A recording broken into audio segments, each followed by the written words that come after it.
Okay, getting to the NFL is hard enough when playing one position, but imagine switching from a position you played your whole career to start from scratch once you've made it to the league.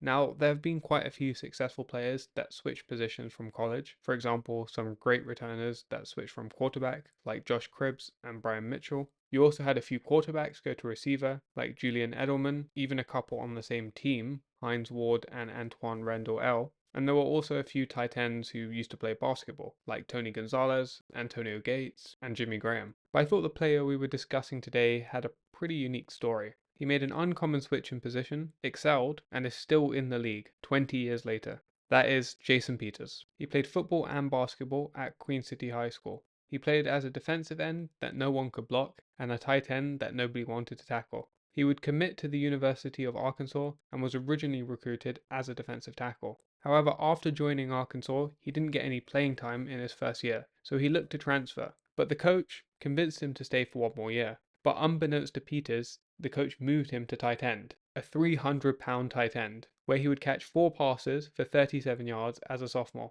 In his junior year, he finished third on the team in catches with 4 touchdowns and earned a second team All Southern Eastern Conference selection. He would even earn second team All SEC honors during his final season with the Razorbacks. After his college career, he thought he could make it to the NFL. As a tight end, he had 61 knockdown blocks versus 21 catches in his final year with Arkansas, so many looked at his blocking to be the primary attribute. Even though Sports Illustrated projected him as a fourth rounder, he would go undrafted. Teams would express concerns about his weight. I mean, a 300-pound tight end. He did have a 4.93 40-yard time though, which was crazy fast for his build. Teams thought about how they could utilize his skill set. Okay, he wasn't going to be the next Shannon Sharp or Tony Gonzalez, but he could be a blocking tight end or a lineman. A member of the Ravens staff would say this: he's what they call a jumbo athlete, very agile, catches the ball well. Blocking, he's probably not as good as what people expect to see as far as playing tackle. He would fall all the way to the 7th round when he received a call from the Chiefs. "Can you play offensive line for us?" they asked.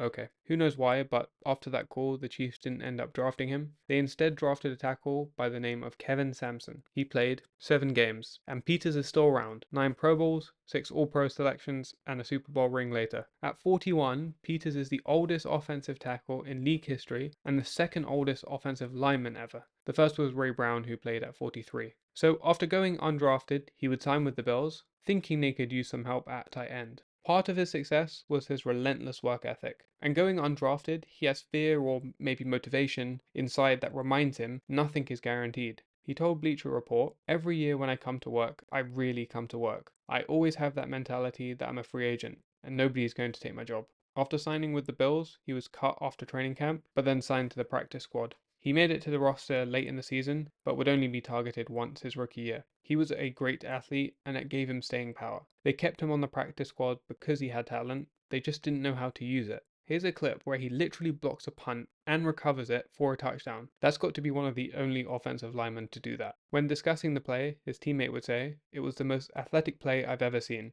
A combination of speed, power, athletic ability. It was amazing." During Bill's practice, Peters would sometimes line up as a tackle, and he would be able to hold off the Bills' best defenders. So after that season, looking for a way to get more playing time, the Bills suggested he move to tackle. Then Bills offensive line coach Jim McNally would say, "I coached Anthony Munoz, who was the best player ever at his position. Jason Peters is the next best player I've ever coached." Pretty high praise. And in year 2, he started at right tackle. Then he would move to left tackle a year later, where he would dominate for years. He would only allow 2 sacks in the 2006 season. In 2007, he would make his first Pro Bowl and be selected to second team All-Pro. By 2008, Peters had established himself.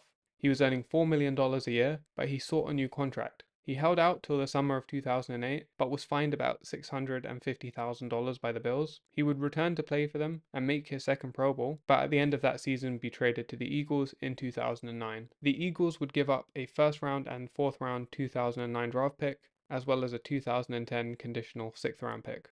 Peters would also receive a 4-year contract extension on top of the 2 years remaining on his contract with the Bills. The $60 million extension made him the highest paid offensive lineman in the league. In 2009, he allowed 11.5 sacks, which is a pretty high amount. But then O-line coach Juan Castillo told then head coach Andy Reid it was his technique and an easy fix. He said, "He's turning and they're getting on his edge. That's easy to correct." And Peters would go on to play the majority of his very successful career with the Eagles.